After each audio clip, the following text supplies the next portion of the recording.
बच्चों, आज हम कक्षा 10 में तुलसीदास द्वारा रचित धनुष भंग के बारे में पढ़ेंगे। बच्चों, तुलसीदास जी ने रामचरितमानस की रचना की।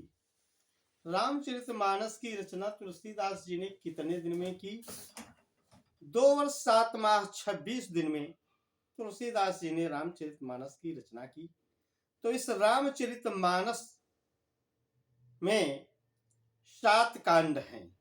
वो इस प्रकार से है बच्चों कि प्रथम कांड है बाल रसीला, जन्म विवाह राम की लीला।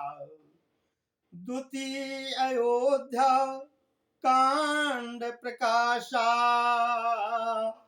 पितु आज्ञा रघुपति बनवासा। पुनियरण्य किस किंधा भाख्यों, जह सुग्रीव शरण मह राख्यो। तो सुंदर सुंदर कांड सुहावन, युद्ध कांड महामार्यो रावण। तो सप्तम उत्तर कांड अनुपा, जहाँ भय आए राम नर भूपा। तो तुलसी कृत रामायण विविधि प्रकार कथा है केती। तो बच्चों, इस प्रकार से रामचरितमानस में 7 कांड है। तुलसीदास जी ने इस रामचरितमानस की जो रचना की है इसमें।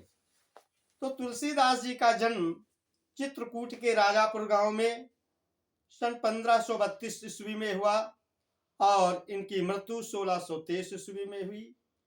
इनके गुरु का नाम नरहर दास, और तुलसीदास जी ने रामचरितमानस सहित 12 रचनाएं की है।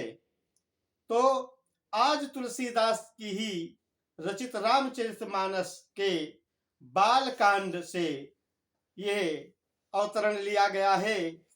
यह शीर्षक धनुष भंग हमारी पाठ्य पुस्तक में धनुष भंग शीर्षक में संकलित किया गया है। ये बाल कांड से अवतरण लिया गया है। तो बच्चों, इसमें विश्वामित्र महाराज राम लक्ष्मण को सीता के स्वयंवर में आज लेकर के पधारे हैं, क्योंकि राजा जनक ने ये प्रण किया था कि जो वीर धनुष को तोड़ेगा, सीता से नाता जोड़ेगा। तो आज राजा जनक ने स्वयंवर की रचना की है और इसमें देश देश के राजागण आए हुए हैं। तो इसी सीता के स्वयंवर में राम लक्ष्मण भी गुरु विश्वामित्र के साथ पधारे हैं। तो राम लक्ष्मण को विश्वामित्र कब ले गए थे और बच्चों क्यों ले गए थे, इसके बारे में भी हम थोड़ा सा आपको जानकारी दे दें कि राम लक्ष्मण भरत शत्रुघ्न 4 पुत्र अयोध्या नरेश राजा दशरथ के थे। तो जब राक्षस लोग विश्वामित्र जी की यज्ञ में विध्वंस डालते थे, यज्ञ पूरा नहीं होने देते थे, तो विश्वामित्र राजा दशरथ से राम लक्ष्मण को यज्ञ की रक्षा के लिए मांग करके ले गए थे। विश्वामित्र के पिता का बच्चों क्या नाम था? गाधि नाम था। ये विश्वामित्र गाधि के पुत्र हैं। तो जब यज्ञ पूरा होने में राक्षस लोग विघ्न डालने लगे, तो विश्वामित्र जी को बड़ी चिंता हुई। गाधि तनय मन चिंता व्यापी, हरि बिनु मरई न निशिचर पापी। गाद के पुत्र विश्वामित्र जी के मन में बड़ी चिंता हुई कि भगवान के बिना इन राक्षसों का विनाश कोई नहीं कर सकता है।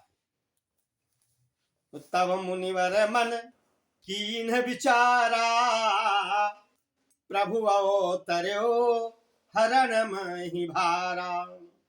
तब विश्वामित्र जी ने मन में विचार किया कि पृथ्वी का भार हरण करने के लिए भगवान ने अवतार लिया है। तो भगवान ने मनुष्य के रूप में अवतार लिया है। तो क्यों लिया? कि विप्रधेनु सुर संतहित लीन मनुज अवतार, निज इच्छा निर्मित तनु माया गुण गोपाल।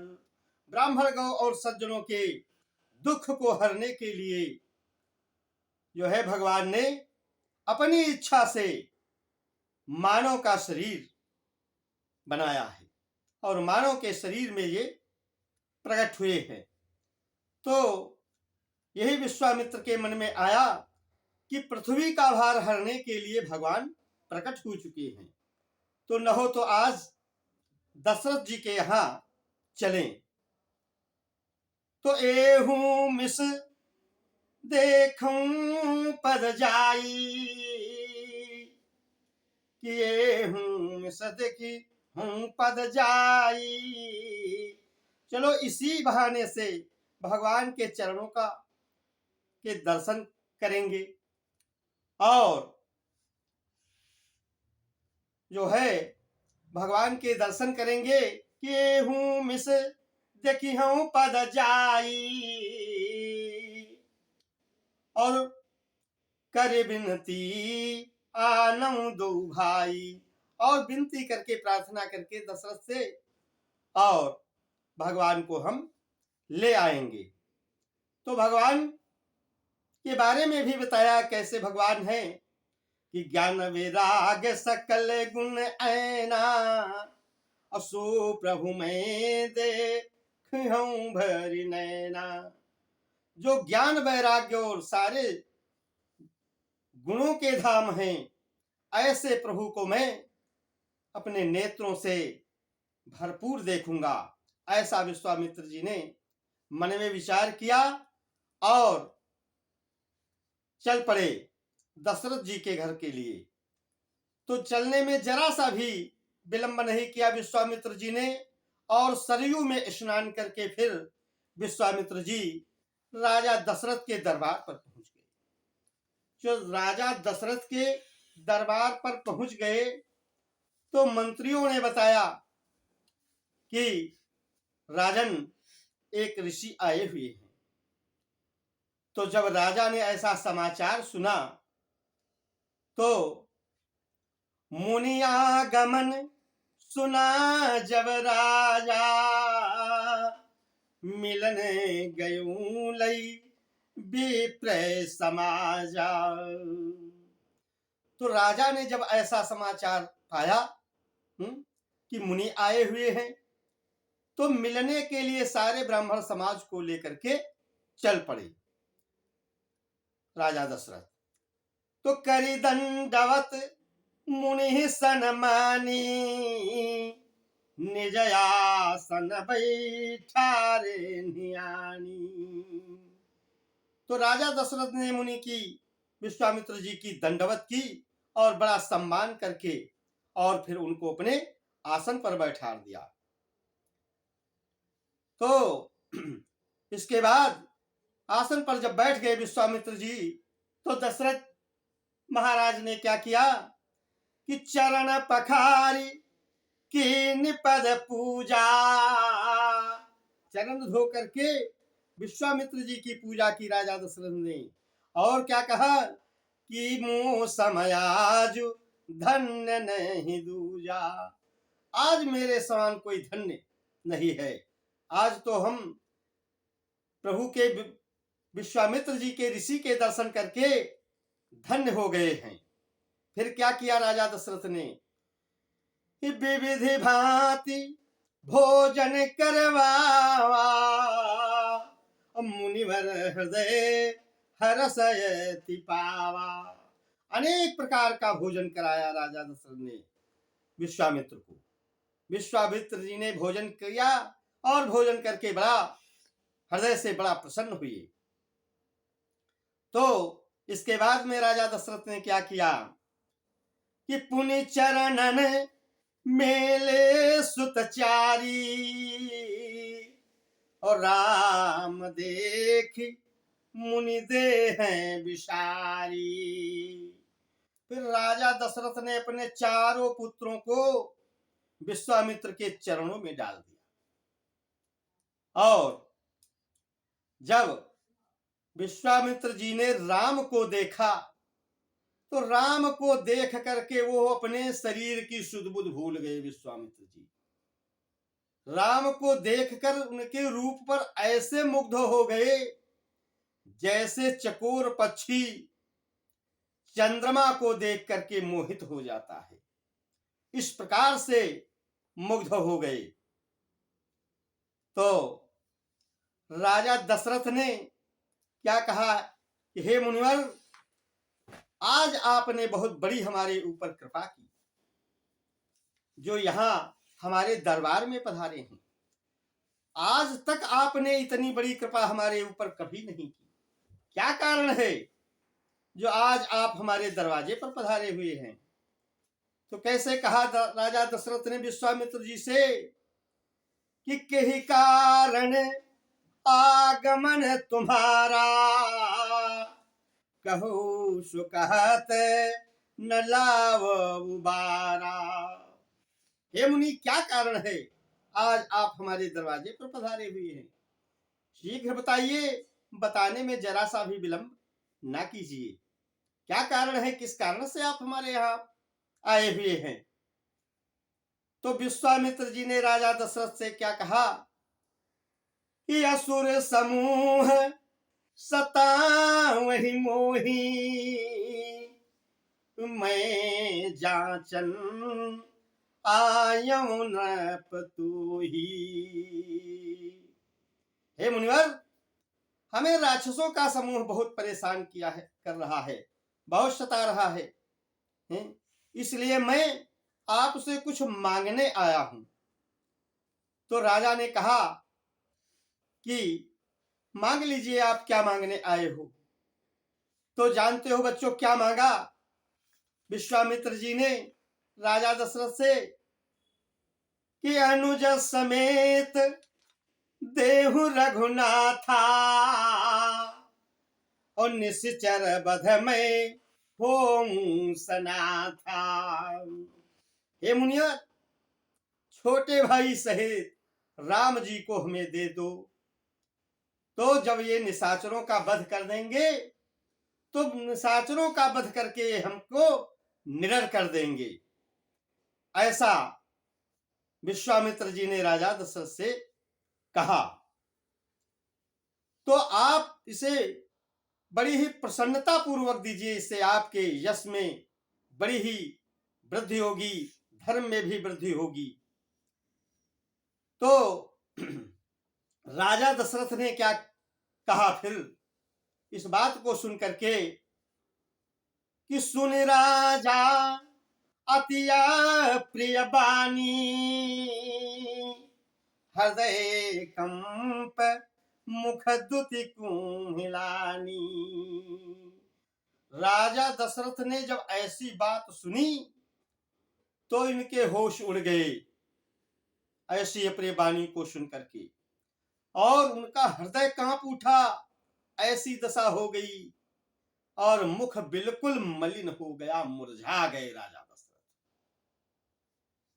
तो क्या कहा राजा दशरथ ने विश्वामित्र से कि चौथे पन पायूं सुतचारी, अबे प्रवचन नहीं कहे वो बिचारी।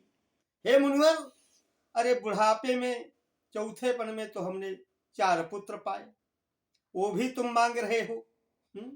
आपने सोच विचार कर बात हमसे नहीं की, बिना सोचे समझे आपने हमसे यह बात कह दी। अरे इसके बदले में आप और कुछ मांग लेते। कि मांगहूं भूमि धेनु धन कोसा और सर्वस देव आज सहरोसा। हे मुनिवर, आप भूमि मांगते, धन मांगते, खजाना मांगते, गाय मांगते, जो कुछ भी मांगते, हम सर्वस्व तुमको शीघ्र ही दे देते, जरा सा भी देर ना करते इन चीजों को देने में। कि देह प्राण ते प्रिय कछु नाही और स्वयं मुनि देव निमिष एक माही। हे मुनिवर, शरीर और प्राणों से प्यारा कुछ नहीं है, वो भी अगर आप मुझसे मांगते तो मैं तत्काल उसे दे देता। चाहे मुझसे शरीर मांग लेते, चाहे मेरे प्राण क्यों न मांग लेते, तो भी मैं देने के लिए तुरंत उद्यत हो जाता। और क्या कहा दशरथ जी ने विश्वामित्र से कि सब सुत मोहि प्रिय प्राण की नाई और राम देत नहीं बनते गोसाई। हे मुनिवर, चारों पुत्र मुझे प्राण, सारे पुत्र मुझे प्राणों से भी प्यारे हैं और उनमें राम को मुझे देते नहीं बनता, क्योंकि असुर समूह शता, क्योंकि कहनि से चरयति घोर कठोरा, कहनि से चरयति घोर कठोरा और कह श्यामल मृदु गाते किशोरा। कहा इतने जंगल भयानक और एक से एक डरावने राक्षस, और कहा ये सुकुमार बालक, हम कैसे इनको दे दें। तो वशिष्ठ जी बैठे हुए थे पास में। तब वशिष्ठ बहुविधि समझावा नृप संदेह नास कह पावा। तब वशिष्ठ बहुविधि समझावा नृप संदेह नास कह पावा। तब वशिष्ठ मुनि ने समझाया, तब राजा दशरथ का जो संदेह था वो दूर हो गया। तो जब संदेह दूर हो गया, भ्रम दूर हो गया, तब राजा दशरथ ने दोनों पुत्रों को विश्वामित्र जी के हवाले कर दिया कि सौंपे भूप ऋषि सुते बहुविधि देई असीस और जननी भवन चले तब गए तहान नाई पदशीस। तो जब राजा दशरथ ने बच्चों को, दोनों बालकों को विश्वामित्र के हवाले कर दिया, तो राम फिर माता के भवन में गए और माता के चरणों में सिर नवा करके उनसे आशीर्वाद लेकर के फिर विश्वामित्र जी के साथ चल पड़े। तो चले जात मुनि दीन दिखाई और सुन ताड़का क्रोध कर धाई।